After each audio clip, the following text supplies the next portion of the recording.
នោះគិតតែពីខ្លួនឯង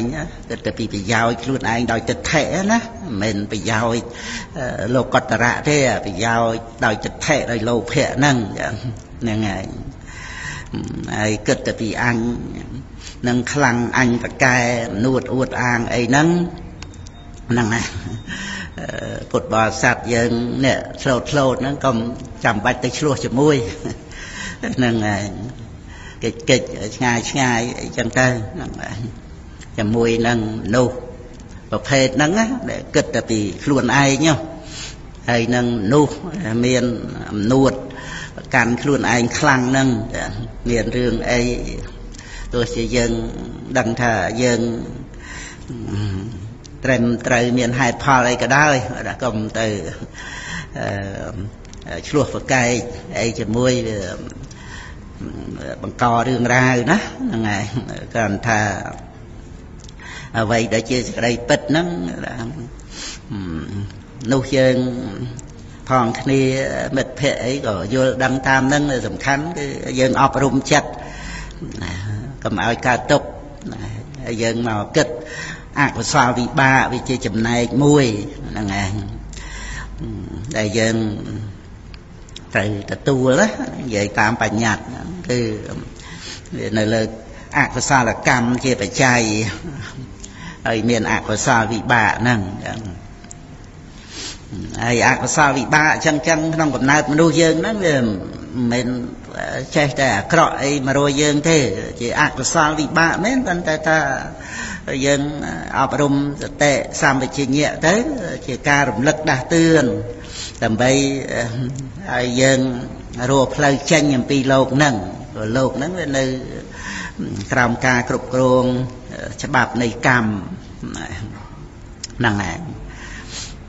យើងគ្មានអំណាច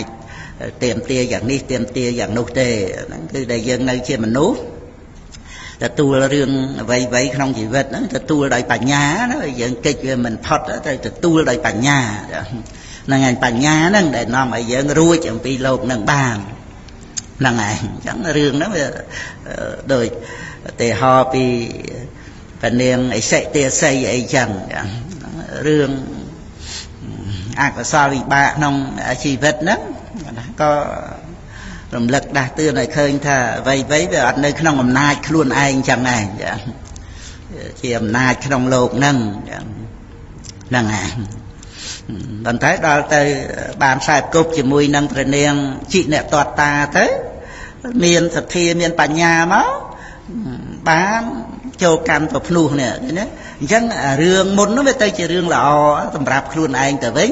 ដែលមានឱកាសបានចូលកម្មប្រភ្នោះនេះហ្នឹងហើយរឿងមុនហ្នឹងទៅជារឿងល្អទៅវិញដល់ទៅសម្រាប់ព្រះរហ័តទៅទៀតទៅអត់មានសោមនស្សតោមនស្សអីជាមួយនឹងលោកហ្នឹងទេអវិជ្ជាតោមនស្សហ្នឹងណាហ្នឹងហើយនឹងកំណត់ដឹងលោកហ្នឹងទៅជាឧបេក្ខាក្នុងឆលង្កឧបេក្ខា